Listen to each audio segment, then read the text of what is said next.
There we go. Great. So if you have any privacy concerns about that, just a reminder to keep yourself or keep your video turned off. And we're also asking everyone to keep themselves on mute for now until the Q&A. We'll have two opportunities for Q&A over the next hour. So the first opportunity will be a chance for you all to ask Delegate Shin and Stephanie Sidwell any questions about the legislation that the delegates will be introducing. Then we'll have a lobby training and some Q&A at the end after that. But I can go into the agenda in a little bit more detail here. So Kendall, do you want to go ahead and go to the next slide?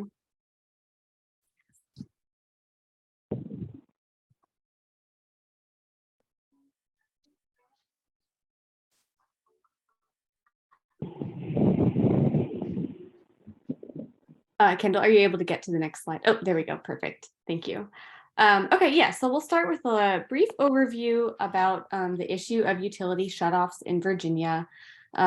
We'll be hearing from a pastor in Richmond who has done a lot of work in his community to try to ensure that folks in his community have access to essential utility services. And I'll talk a little bit about the policy landscape, and then we'll turn things over to our guests to talk about their legislative efforts to help keep people connected to essential services at the next General Assembly session. And then there'll be some Q&A. After that, we'll have a lobbying 101 from Virginia Interfaith Power and Light. Another Q&A session after that if you have any questions about how you can support the campaign at the General Assembly session, and then a few calendar dates for you to all pencil in on your calendars, and some things to look for going into the 2023 General Assembly session. So with that, I guess we'll show that video. So Kendall, do you want to go ahead and go to the next slide? As I mentioned, this is a video that was contributed by our partner organizations in this effort and co-host of tonight's webinar, Virginia Interfaith Power and Light. This is an interview with a Richmond pastor who's telling the human side of the struggle that socially vulnerable households face when they are trying to stay connected to their water and power services.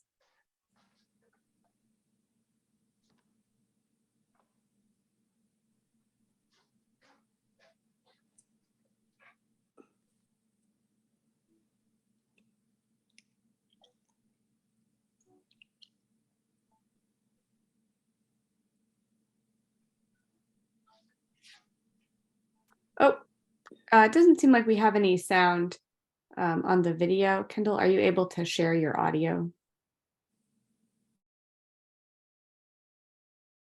One second, let me restart. I am the Reverend Sherman Logan, and I serve as minister of the First Unitarian Universalist Church of Richmond, Virginia.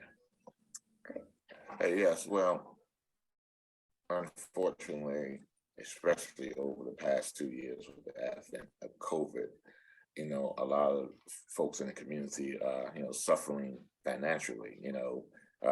Some folks having problem paying rent, foreclosures on their homes, and paying utility bills, and especially as hot as it's been the last few weeks, not to be able to cool your house because your utility was cut off because you couldn't pay the bill, present for me, a moral problem, And so, I support any efforts that you all will have to help support folks who may be in need of paying their utility bills, the million bills, water bills, and things like that. We ought to be stewards of the earth, and with the advent of global warming, climate change, and things like that, I know there are some folks who may not think that it is real, but I do. I think it's real. And, we are facing an existential problem with the environment, and we need to really take it serious and do something about it. And as a faith community, again, I believe that we ought to be stewards of all the resources on this earth, whether it's water, air, even the climate. How'd it go? To do what we can do to ensure that this planet is around for the future generation. We have a minister discretionary fund for our members or people in the community who may be in need. And fortunately, we do on occasion help folks with utility bills, willing to help those who may be in need of paying an electric bill or something like that. And we do have limited funds, so we can only help a person one time in a year. But we are available for our members and folks in the community who may need assistance to pay a water bill, gas bill, electric bill, and they just have to stop by the office and ask to speak with myself. Yeah, we help with rental assistance, groceries, medical bills, pharmacy bills and things like that. If you need to pick up a prescription and things of that nature, yeah.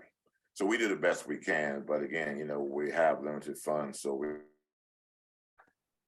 cast a net over the community and say, come on in. We, anybody need help, come on in. We have countless amount of money that we can offer, so.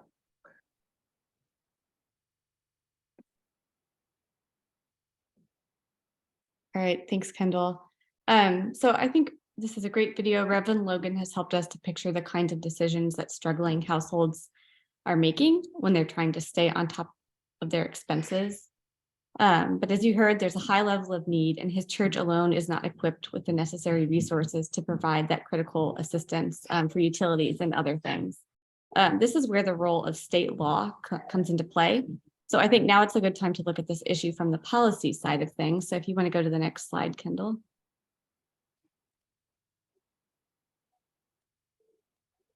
Okay, yeah, so what this map does is shows how Virginia compares to other states across the country that have more policies in place to stop shutoffs of electric or gas utilities in hot or cold weather.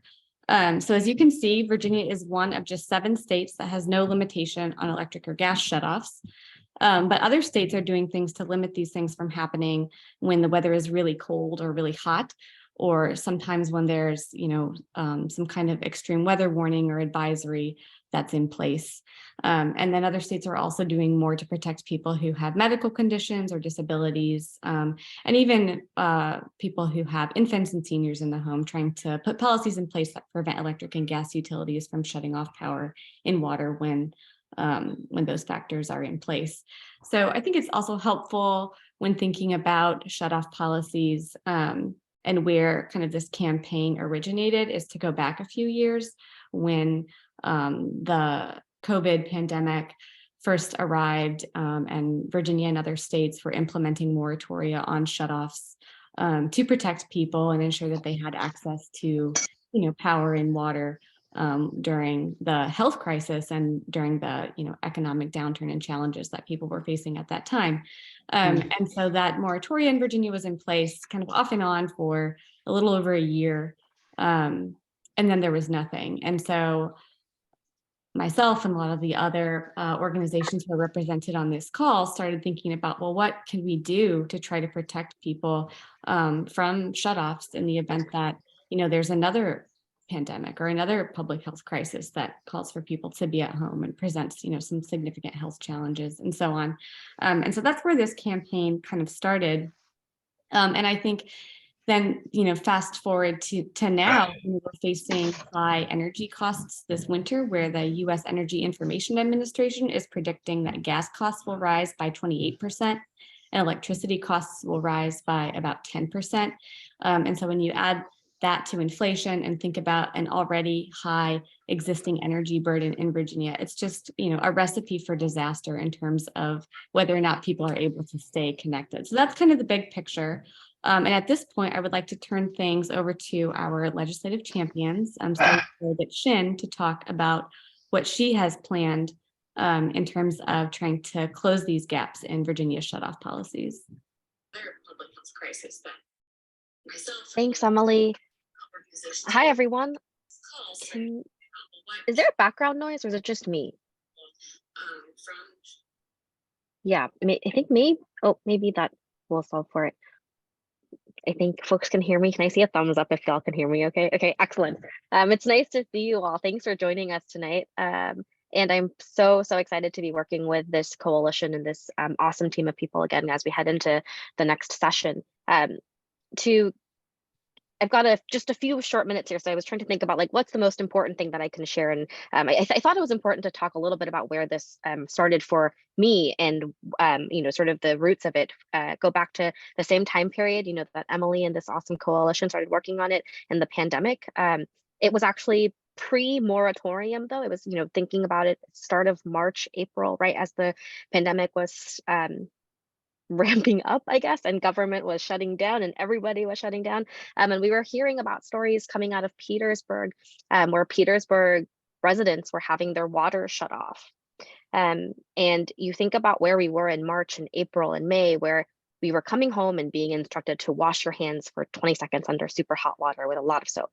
We were being told to come home and make sure that you're throwing all of your clothes in the laundry because transmission is unclear how it's happening. So make sure you're washing everything.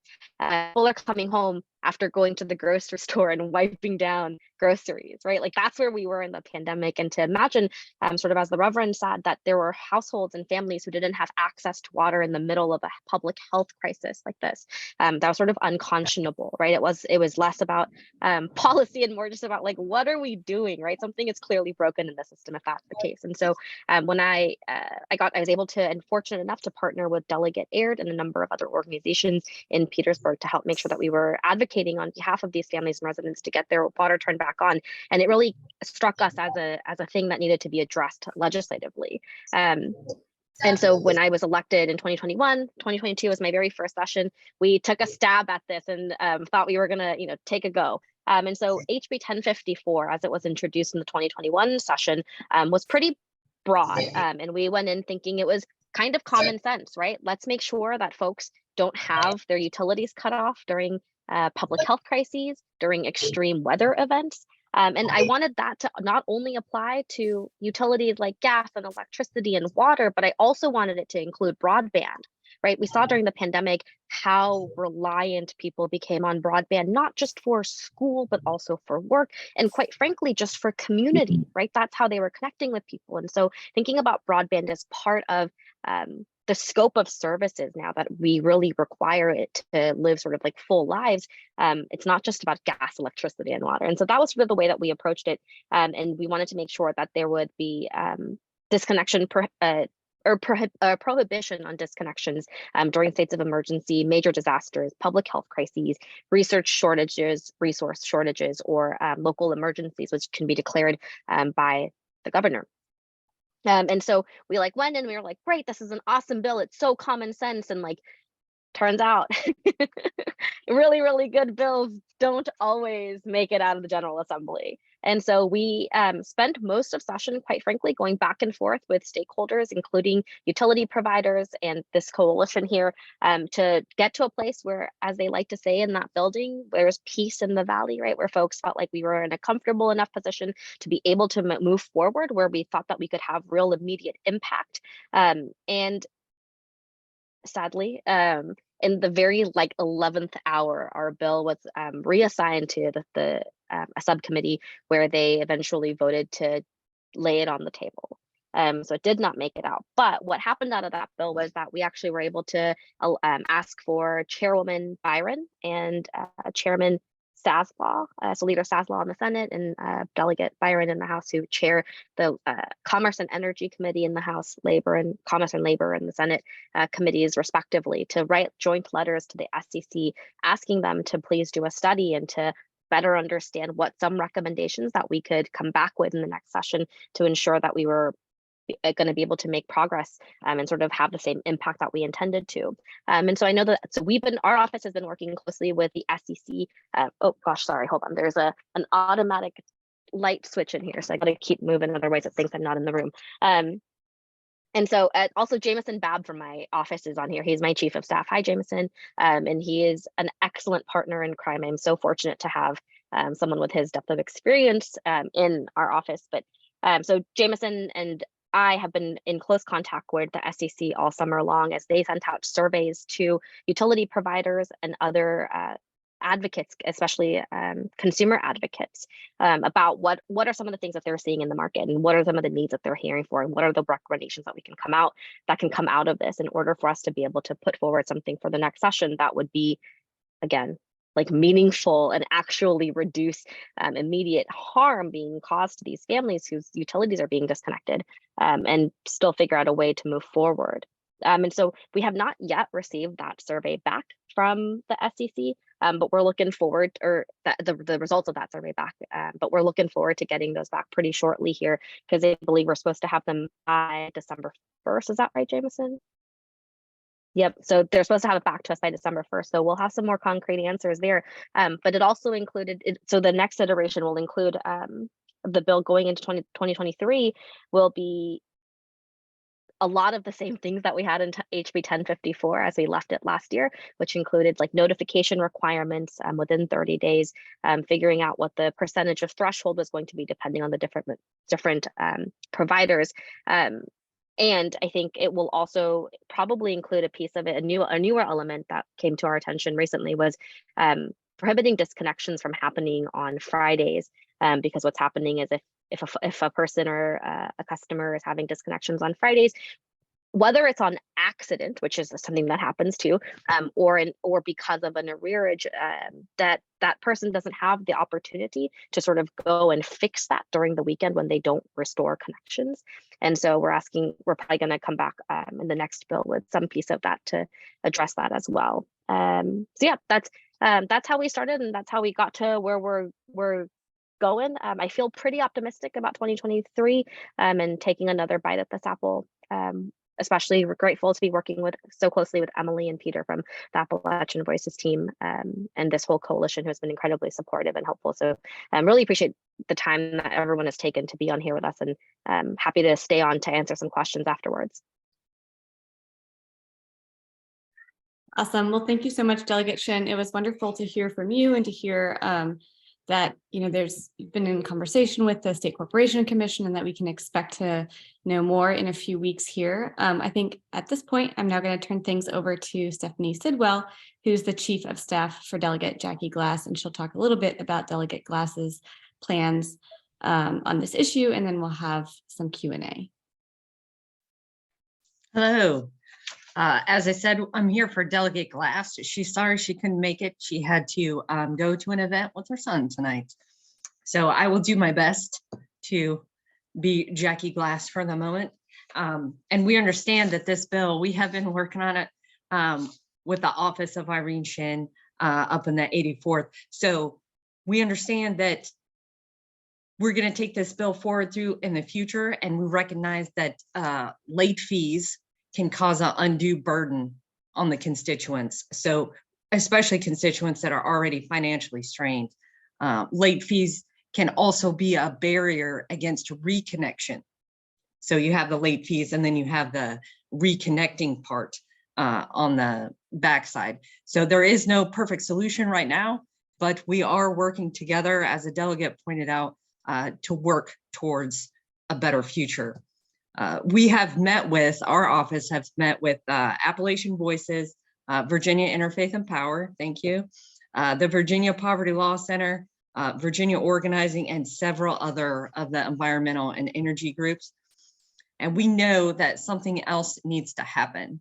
The study that the delegate mentioned, we are waiting on that. We would love those insights. As I said, they asked the providers as well for those insights. We're still waiting on those partners to determine how widespread this problem is. And we are also going to continue to advocate for late payment options and payment plans, and anything that may not necessarily need to be in place just for reconnection. Once we receive some of the data from our partners, we will be able to move forward with our legislation. And we're in kind of a holding pattern, but we are ready, standing by, and understand the problem to get this issue fixed, especially when I saw that the map that you had up, and we're one of the few states with no protections. This is a good idea. We need some protection for the citizens of the Commonwealth. Thank you. Thank you, Stephanie. I'm going to take over Q&A, and if anyone does have a question, either for Delegate Shin or for Stephanie Sidwell, or questions that a member of the coalition can answer as well, if you want to go ahead and either raise your hand with the reaction icon or put your question in the chat, that would be great.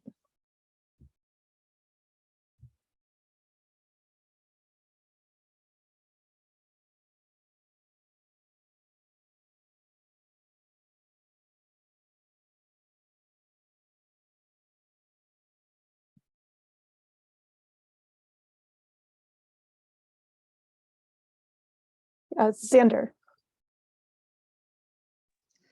Hi, can you all hear me? Yes.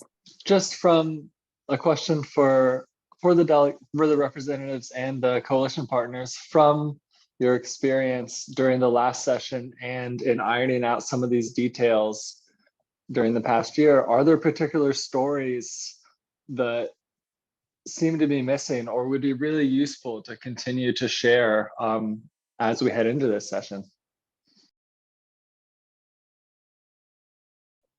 Do you want to take that one, Kadest? Sorry to put you on the spot.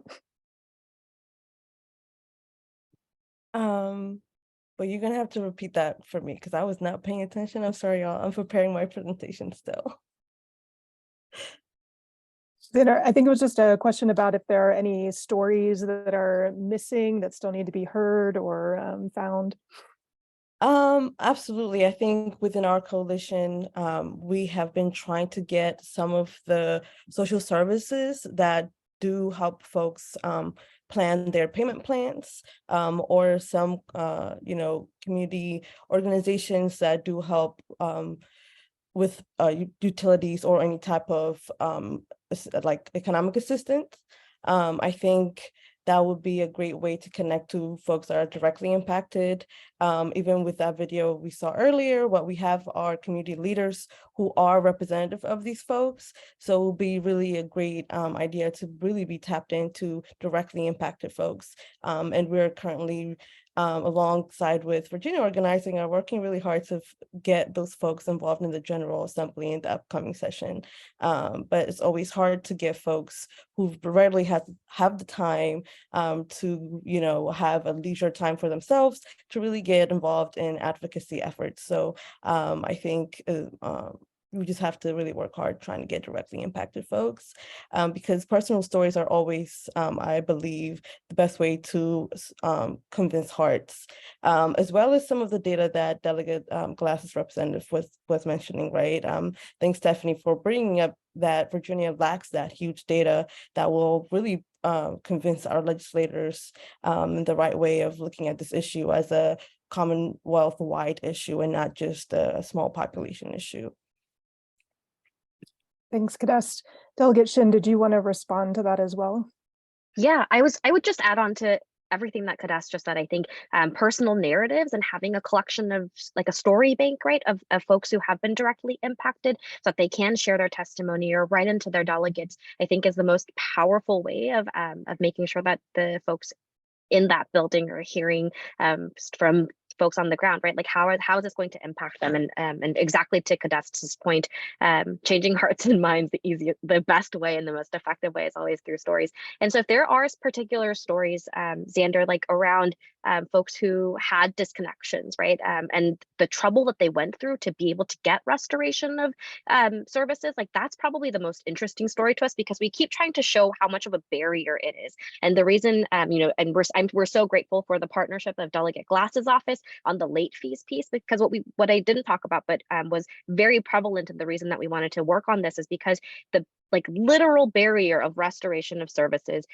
was cost of arrears, right? And so especially in places like municipalities, who I found to be the most heinous of actors in this space, they were having 10% late fees on top of every time they were late, right? So some of these families and some of these households, when they were trying to go and get their water restored by the city, oops, sorry, there goes my light again.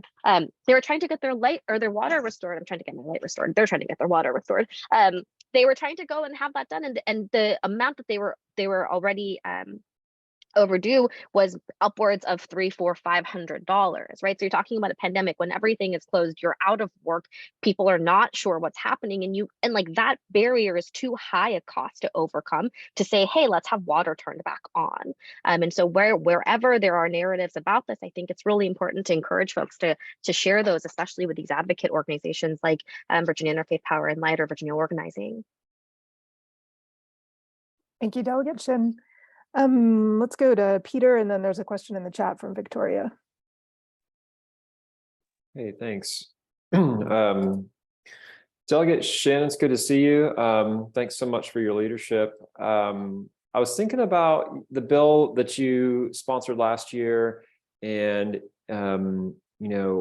really appreciated your introduction in your comments earlier about all the circumstances, thinking about what it was like at the start of the pandemic, how we were washing our hands and for 20 seconds. And we all remember the tragedy of Petersburg shutoffs on water.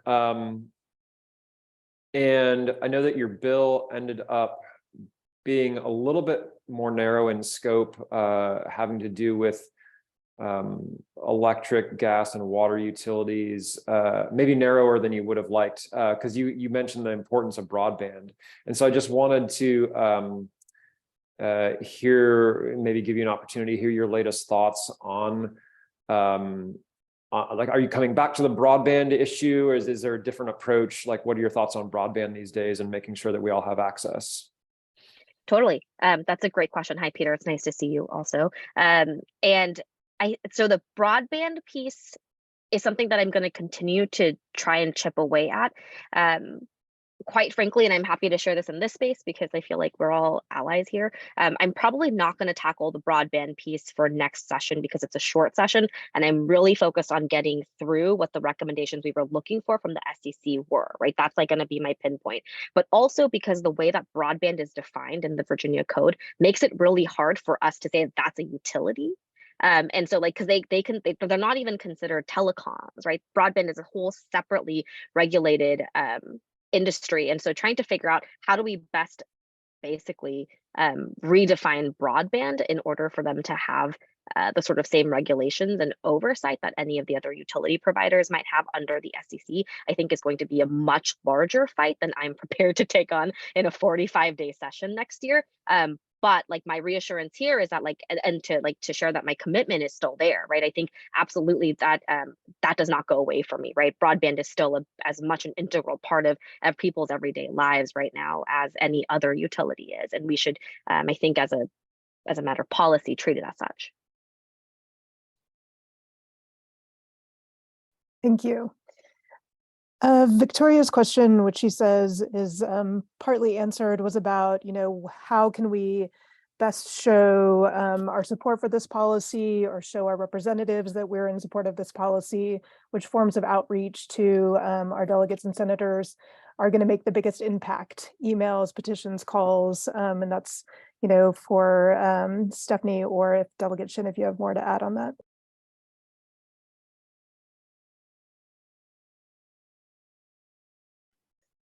In my experience, the best way to advocate, and please the delegate can go into it as well, the best way to advocate is consistency. So this needs to be consistent over time, whether it's emails. Yes, you can email your representatives, and I encourage you to, and then I encourage you to encourage your friends to do the same, right? Because some of this is volume, and some of it is consistency, and you need volume over time to get this. It's a push. It's a push. Like the delegate put the bill in last year, didn't get passed, so we're doing it again this year. It's a sustained, consistent push over time. So yes, please send those emails to everybody on the committees, to everybody on the committees, people that will support it, people that you think will support it. You can send those emails.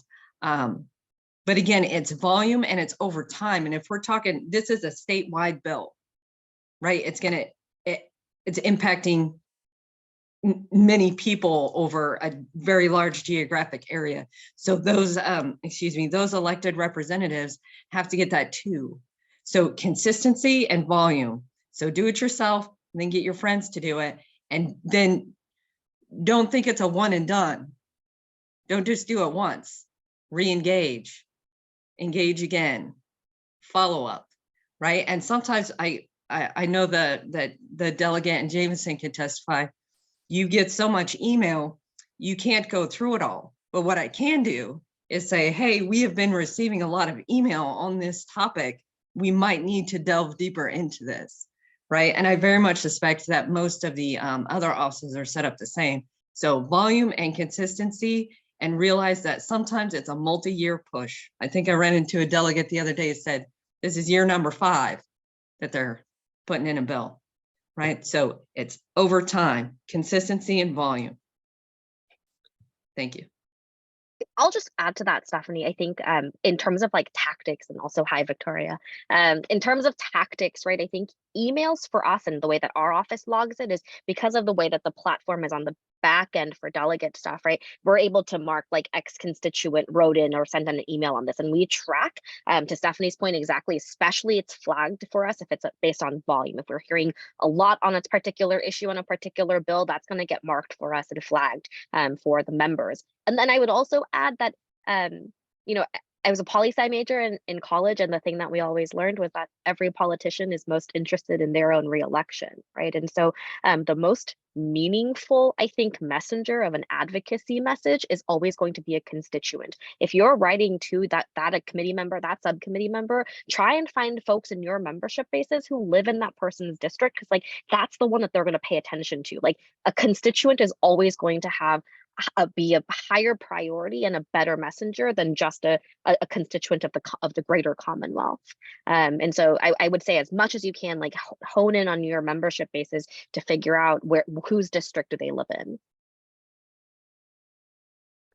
All right. That's great. Thank you. Oh, sorry, Emily. Turning it back over to you. Didn't mean to interrupt.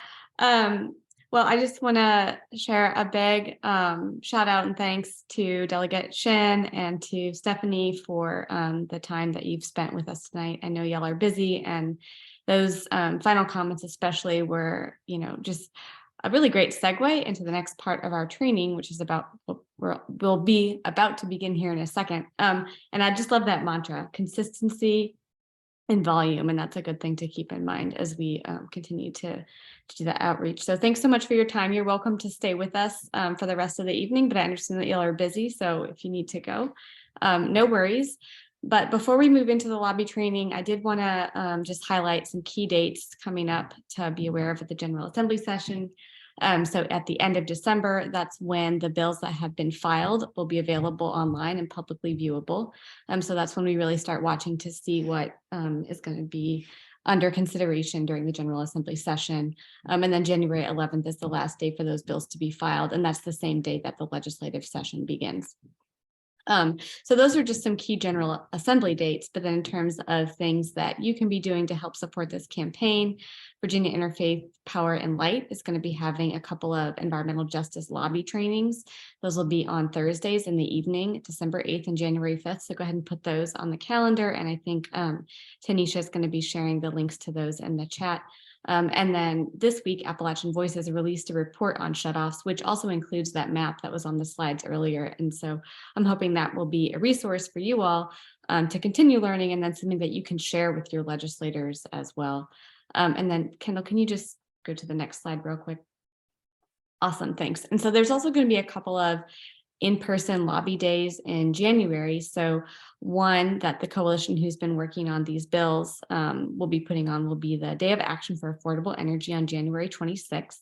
And so there is an RSVP link associated with that lobby day, and more information will be coming out between now and then. And then the Virginia Conservation Network will be holding its own Climate and Environment Lobby Day on January 24th. So another opportunity for you to head to Richmond and to meet in person with your legislators and talk to them about bills you support, including the disconnection bills that we've been talking about tonight. So with that, I'm going to turn things over now to Kadest to give us our lobby training.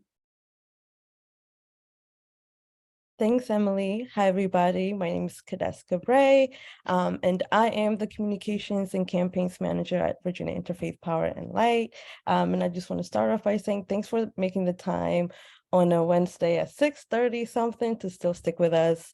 And to just give you a quick debrief, this is going to be a short training. VIPL will be doing a longer training, like Emily mentioned, on December 8th. So feel free to join us, or at the beginning of the year on January 5th. So how do you lobby for the issues that you care about during the session? Leah, next slide, please. There are a couple of things to be aware of. During the session, a lot of our legislators will be busy in terms of going to committee hearings or floor hearings and trying to meet with other stakeholders. So if you want to contact your legislator, the receptionist desk is your best bet. It's easier to figure out where your legislator will be in terms of what committee they're in, and then look at their schedule and then wait outside the hearing room to try to grab them and try to talk to them. Because during session, like I said, they will try to meet with many stakeholders as well as going to committee meetings and hearings and so on. So to set up a meeting, if you want to set up a meeting and become a constituent as a constituent, you could also call your legislator's office, and it's always your best bet to call the Richmond office. And I'm putting the directory in the chat. This directory will let you figure out the Richmond number to your legislator. And always identify yourself in the group, because that way you'll get more time, and they will actually try to meet with you if you say you're part of a larger group, right? And this issue has a larger following. And if you set up for more than one person and say, yes, I'm coming with 2 or 3 people, that would actually increase your chance of meeting with your legislator. And if the legislator is not available for a meeting, always try to set up a meeting with their chief of staff or legislative assistant to reveal your interests or concerns about a bill or an issue. Next slide. And now I'm going to just go over tips for talking with your legislators. Like Delegate Shin was mentioning, always explain why you care, be personal and tell personal stories, whether about you or your neighbors, right? It's always important to grab people's hearts. And like I said earlier, let them know that you're part of an organizational effort, a community-wide effort. And do some more homework and understand the issue or the bill. And this could look like just, following one of the many environmental organizations that tap into the General Assembly and look at a couple of fact sheets and always have that with you. And prepare a quick elevator pitch, because you don't always get an hour with a legislator, especially during session. It could be a 15-minute meeting. And a little more during your conversation with your legislator. Don't try to be argumentative, don't be defensive, don't make an enemy. You would want to start with a thank you for that time, and always be gracious, right? Because they're busy and they're making the time, and we're trying to persuade and not make an enemy, right?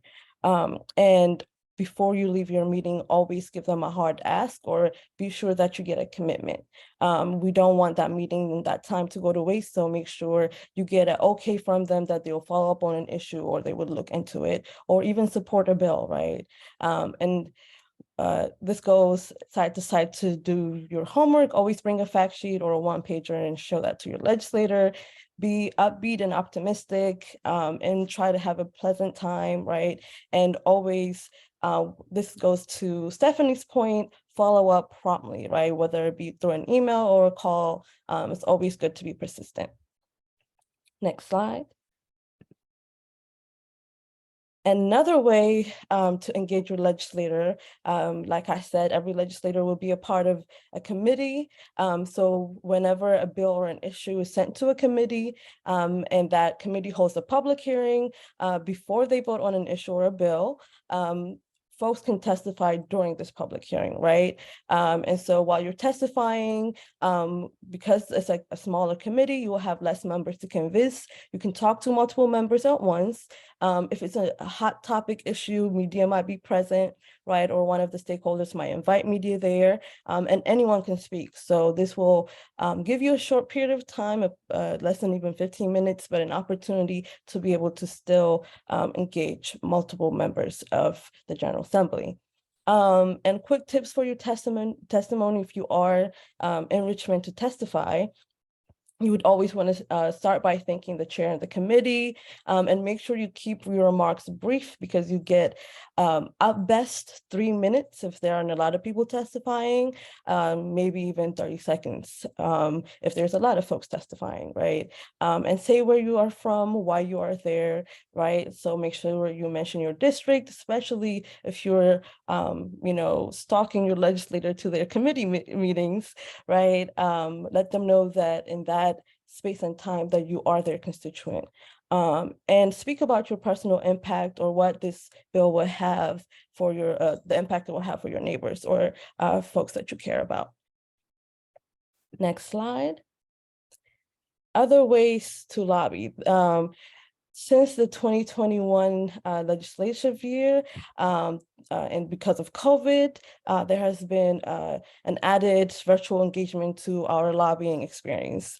The homepage on the Virginia Legislative Information Systems has a page for standing committees, as well as where you can view meetings and floor sessions. However, they have updated it to include so that you can engage in lobby and comments on certain bills. But also on that website that I am putting in the chat right now, you can find your find bills by number. You can follow bills throughout the session, follow bills by committee assignment, attend committee meetings, live stream, and make a public comment virtually. So even if you're not in Richmond, you can definitely be able to live stream and sign up to join via Zoom to make a public comment. And that's been new for the last 2 sessions. Next slide. So I'm just going to cover a quick overview of what the online virtual engagement would look like. So to find a bill by information by a bill number, you can just enter it like how you see on the screen. If it's a House bill, it would always start with HB. If it's a House joint resolution, it's HA. And if it's a House resolution, it's HR and whatever number comes after. If it's a Senate bill, it always starts with SB. SJ stands for Senate joint resolutions, and SR stands for Senate resolutions. So make sure you remember your bill and remember where it started from if you are tend to forget, because you will be following, or you might be following more than just one bill at a time. Next slide. All right, so this shows you a typical bill history. Once you click on a bill, you will see the bill patron, which basically is the delegate or senator who sponsors the bill. You'll be able to look at all of the summaries, and summaries are written by attorneys in the legislative service. So they will change as, constituents or stakeholders sit together with a bill sponsor, and other stakeholders will sit with a bill sponsor, and it goes through a life cycle, right? It can have amendments and changes. So you can follow all that through a summary if you're that interested. And then you can actually look at a full text of a bill, right? There's a PDF that shows full text with line numbers, as well as impact statements on certain bills. And you can also figure out amendments separately. So this just shows you a quick way of showing how to figure out what part of the bill that you're looking for. Next slide. So if you are following bills by committee assignments, you'll be able to see where you can comment on bills.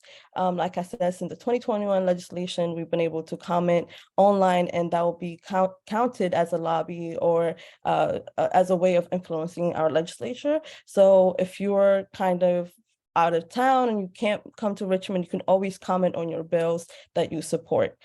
So by figuring out where your bill is in terms of what committee it is in, you can always click on that committee, and you can see the membership, as well as the agendas in terms of what will be happening on that committee's agenda that day, their committee reports, as well as comments on bills. You can figure out which bill is in that committee, and then specifically click on a bill's number and comments.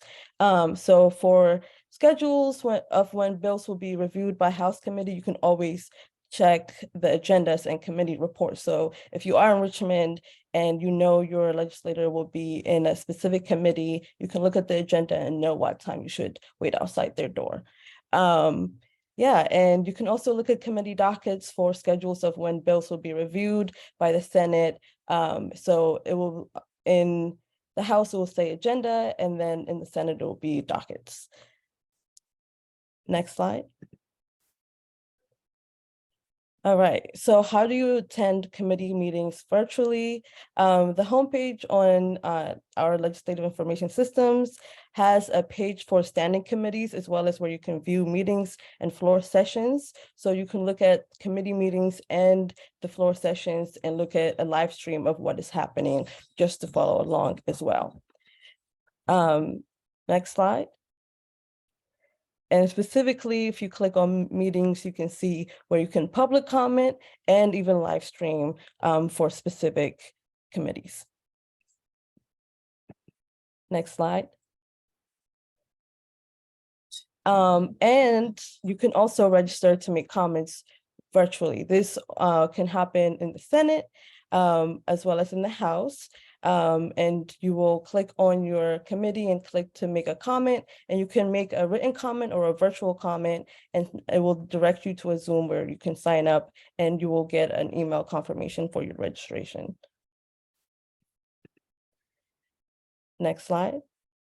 And on the House, they will have a HOD Speak webpage where we'll allow citizens to sign up to speak or submit written comments, similar to the Senate. And you must sign up to speak in advance of the meeting.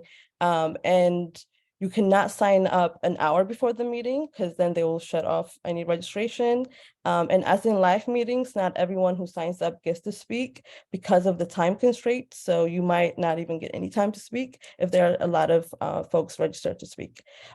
So you can make sure that you can submit written comments, and you can also submit comments at any time, even during the meeting. But I believe you cannot make comments after the meeting. Next slide. And there are other ways you can also lobby, right? Stephanie was mentioning sending emails, right? You can also send letters to your legislators. Emails are the best way because letters take a long time. You can always make phone calls, but these are a little bit harder to do during session, but you can always engage them on social media, especially Twitter.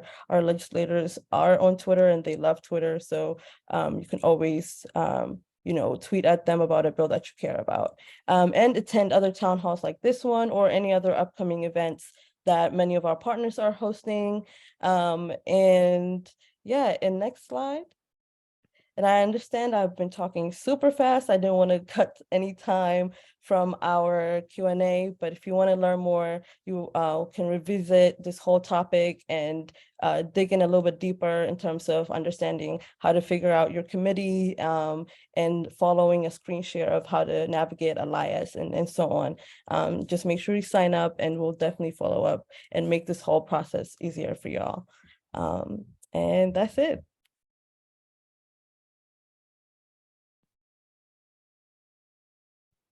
All right, thank you, Kadest. So I just have a quick question. I think earlier I had said there were going to be 2 EJ lobby trainings, one on December 5th and one in January. Is that still the case? Yes. I'm just sharing this one because I believe Tanisha put the December 8th one in the chat. Okay, great. And we can put a screen or the slide up with those dates on it again at the end. But let's move into Q&A. So does anyone have any questions about lobbying generally that they'd like to ask of Kadest or other advocates on the call? If you have a question, you can put it in the chat or you can use the raise hand feature at the bottom of the Zoom screen. And we'll call on you. You ask your question out loud.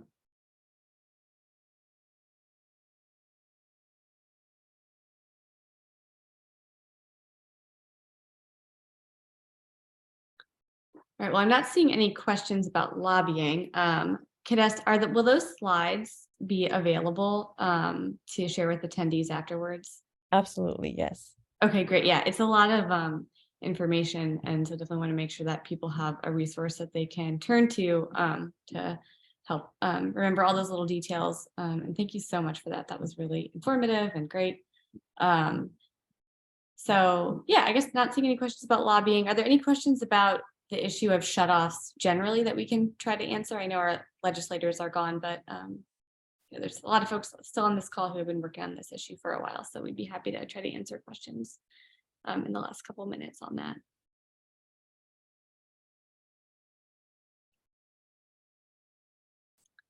All right, well, not seeing any questions there either. Kendall, do you want to put up that slide again with the dates and things to pay attention to, just so we can, yeah, awesome. Okay, so this slide has the lobby dates. Again, pencil in January 24th or January 26th into your calendars. We've got that sign up link for the Day of Action for Affordable Energy on January 26th ready to go. We would love to see you there. I think it's, again, a really powerful and impactful way to show your legislators that you do care about these bills. And then can you go to the previous slide, Kendall? All right, there we go. Perfect. So those are your key General Assembly dates. Session begins on the 11th. And there's a couple deadlines between now and then for when bills need to be filed and when they'll be made available online. We've got the EJ lobby training on December 8th and January 5th. And then, yeah, I think that report from Appalachian Voices that we produced this week is another good resource. So, Emily, there's another question in the there chat is a from question. Martha. Yeah. Okay, great. Do we know how much support there is for shutoff protection in the General Assembly? That's a good question. I don't necessarily have a good sense for what it's going to look like this year. I think last year support ended up kind of coming down on partisan lines where Democrats were supportive of the policies and Republicans were not. But since last year's General Assembly session, I know that Delegate Shin herself and advocates on this call have had a lot of conversations with Republican legislators as well. And I think there is some support and some room for their continued support during the upcoming session. But I don't know if we have anyone else on who wants to speak to that question. I know Jameson was with us briefly, but I think he's gone now.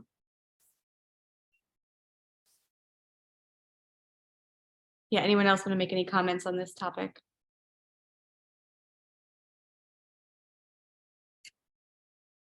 Okay, well, that's the best sense that I have. And I think that map that I showed earlier, which it's really telling. You know, Virginia is one of 7 states that doesn't have any basic protections on the books. Oh, awesome. Thank you for putting this back up. And as you can see, there's a lot of southern states and traditionally red states that have policies in place. And so again, I do think this is an area where we can find some alignment between both parties.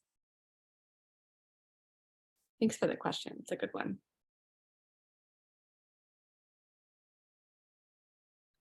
All right, well, with that, I just want to say thanks again to all of you for making the time to be with us and learn with us on this Wednesday evening. And thanks to everyone who's helped make this presentation happen. It's really wonderful to be doing this important work with you all. So have a good evening, and I'm sure we'll talk soon. Thanks, Emily. Bye.